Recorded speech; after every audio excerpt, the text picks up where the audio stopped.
Welcome back, everybody. Today we're going to be doing a 7-round Indianapolis Colts mock draft. Just got done doing the Titans one, and we're going to continue to roll through the AFC South. And as we get closer to doing all 32 teams before the draft here in April, this will be an interesting one. Obviously, they do not have their first round pick. Bit of a rough end to the season for them. Trading that first round pick for Sauce, then Daniel Jones goes down, Sauce Gardner gets hurt, and the wheels fall off. They end up missing the playoffs entirely after being the one seed. But nonetheless, let's see if we can get them some impact players to maybe help them bounce back here in the near future. Sitting at pick 47, there's certainly some interesting players in here. They need secondary help. They need defensive line help. They could use a receiver at some point in the draft. I know Alec Pierce is likely to move on in free agency. Caleb Tiernan's interesting. Lee Hunter is really interesting. Emmanuel McNeil-Warren could be fun. Elijah Surratt could be good here. I think you can get some solid receivers at their next pick, 78. You can get some guys who can make an impact. Emmanuel McNeil-Warren here is really interesting. I mean, a guy who just has instincts to disrupt the ball, whether it's forced fumbles, forced incompletions, interceptions. He really took a step this year in his ability to be a playmaker on the ball. Just a really rangy, solid player. Who, when he's near the ball, he produces. I also like Dylan Thieneman. He had a really good year for Oregon. I tend to like McNeil-Warren's upside a little bit more. I'd also be interested in Lee Hunter. He had a really solid year for Texas Tech on the interior. This is a really big, stout guy who's got pass rushing upside. Overton is somewhat interesting. I'd like to get another edge. They've got a lot of guys. They've got a lot of guys leaving in free agency potentially. But I really like Emmanuel McNeil-Warren, man. I mean, he's a difference maker on the back end. I think that is absolutely what we're going to go with here. Pick 78. I would take Blake Miller, but I just don't think he's going to be here, so I don't think it'd be overly accurate. The way I view that is if there is guys who I am almost certain won't be here, I won't pick them. There's obviously other players who I'm kind of wishy-washy on. Where I'm like, they could be here. I think they'll go a little bit higher.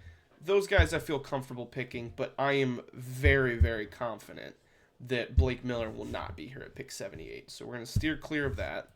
I would have loved Skylar Bell. He's another guy who I think should go higher. I'm a huge fan. Deion Burks is interesting. He's really about the only one I'm super interested in. I'm not a huge fan of Williams, Lane, or Fields at this spot. Torian York is interesting. Let's look at edge. I'd start to think about Barham here. I'd think about Mikhail Kamara here.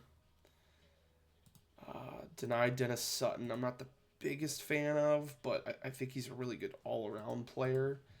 This is a tough spot. There's not a ton of players I love for them right here. Darrell Jackson could be interesting. Skylar Gill-Howard.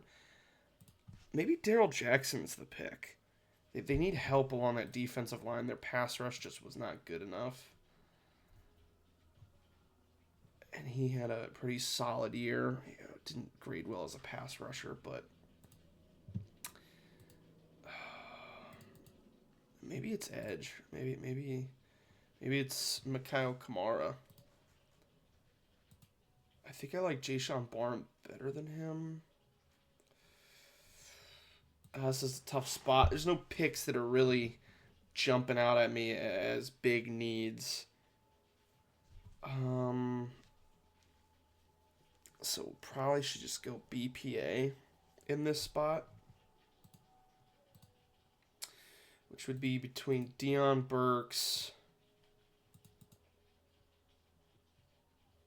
Daryl Jackson. BPA on slight positions of need. Like, I'm not going to pick, like, Justin Jolie, who I think is really good, or Jonah Coleman, who I think is really good, because that just doesn't make any sense to me. Not at this part in the draft. When you have so few draft picks, you need impact players. And although I think Jonah Coleman's probably one of the best players here, he can't really make that much of an impact when you have Jonathan Taylor. It just doesn't make much sense to me. Deion Burks, Jay-Sean Barham, Mikhail Kamara, Daryl Jackson. I like Deion Burks the best, honestly. There might be a bit of a skill overlap with him and Josh Downs, though.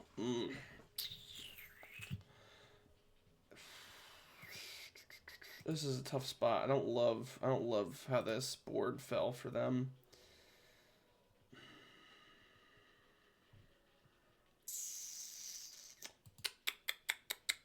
Might just go Daryl Jackson. I mean, it's the biggest position of need. He's a really solid player. Had a good year out of Florida State. They need to beef up that defensive line big time. I think you could get some other positions later on. Like Nick Singleton would be a guy who I could see. He'd fit well with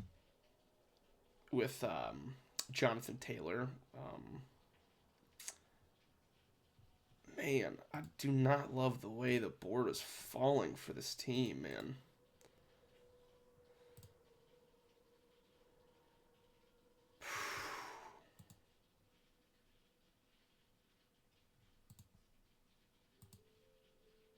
Malachi Lawrence might be the pick. Just a really juiced up pass rusher. Put on the other side of Leatu Latu.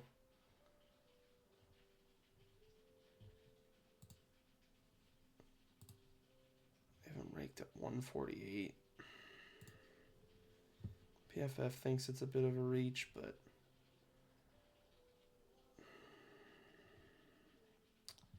Trey Moore is interesting.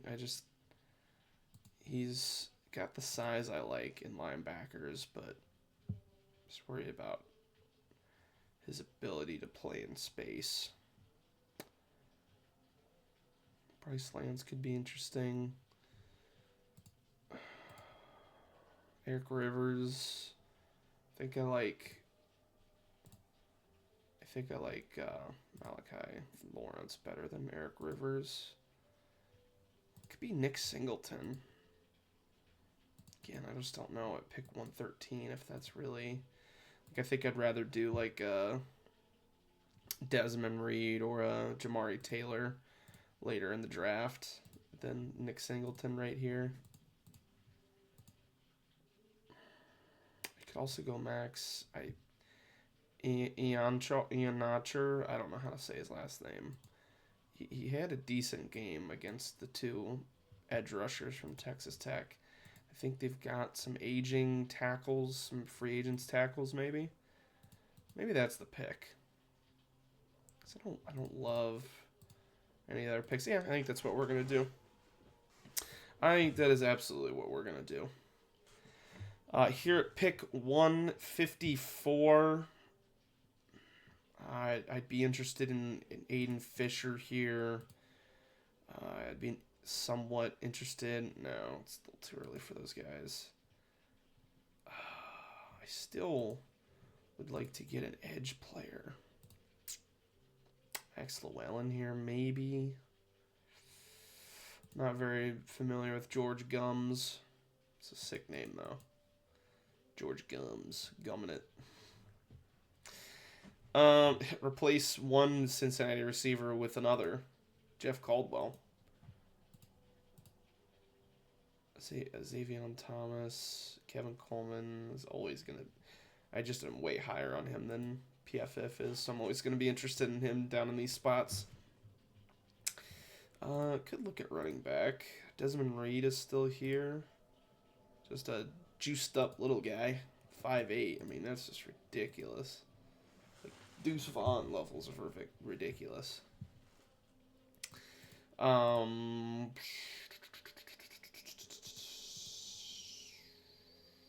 Could take Aiden Fisher, developmental late round linebacker. I like that better than picking linebackers high. I just think it works out a lot better, unless they're just a superstar talent, which they're usually not. Max Llewellyn could be interesting here. He didn't have a great year for Iowa, but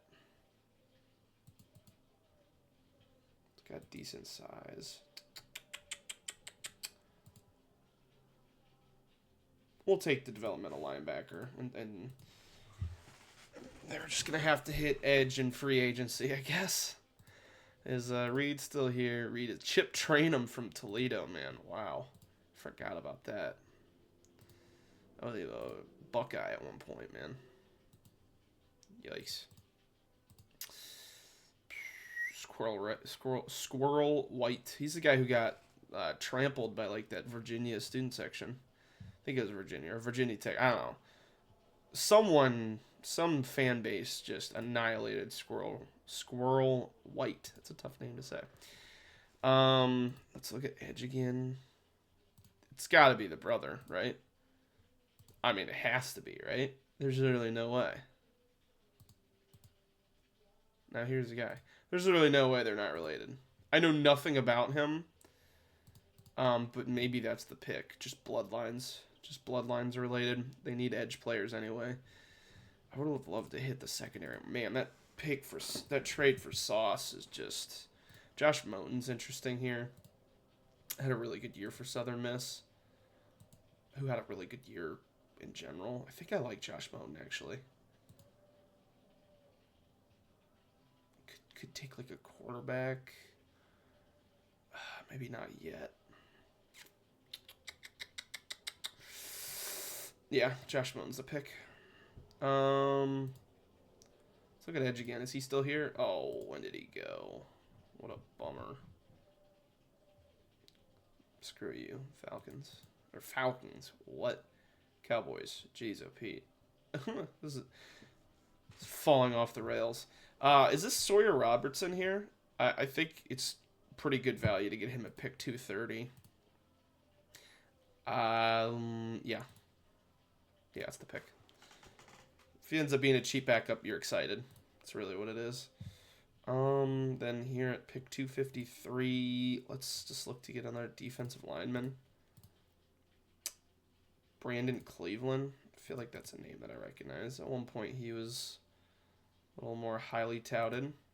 Bit of a skinnier, lankier defensive tackle. Ben Bell. That's a good name.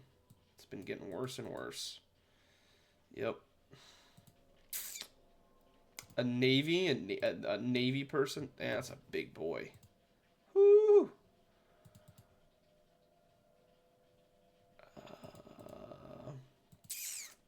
Let's go. I already did D interior. Let's get an edge player.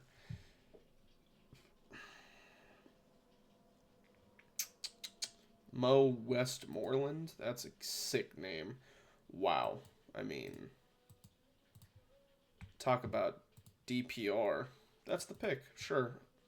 Why not? They need a designated pass rusher here and there. PFF doesn't hate it. That's crazy. Really tough draft. Turns out when you don't have your first round pick, it's kind of hard to get a ton of impact players, which I'm sure is going to suck for a team that is going to need them. You still walked away with some solid pieces. I think Emmanuel McNeil-Warren and Darrell Jackson you can insert into the starting lineup right away, and they can make some sort of an impact. I think Fisher and Moten and Max have potential to develop into, contributing pieces, whatever that looks like here in a few years. Just, if you're a Colts fan, it's just got to suck coming off of that year, how high your expectations were mid-season, and then the fall off, and then this draft is going to be another kick in the teeth when you realize there's just not that much draft capital that you have. But, if you walk away with guys like this, I don't think it's that bad. I think you've got some solid players. Let me know what you guys think. Players you think fit well with the Colts, picks you would have made instead of some of the picks I made. Just let me know what you think down below. If you like the content, if you want another ear, if you want another person in your ear talking about the draft, different opinions, different perspectives, like the video, subscribe, stick around. Doing lots of team-specific mock drafts, or first-round mock drafts, player evals, all sorts of things. So just consider subscribing and sticking around. That is all I have for you guys today. Appreciate you watching. Have a good day.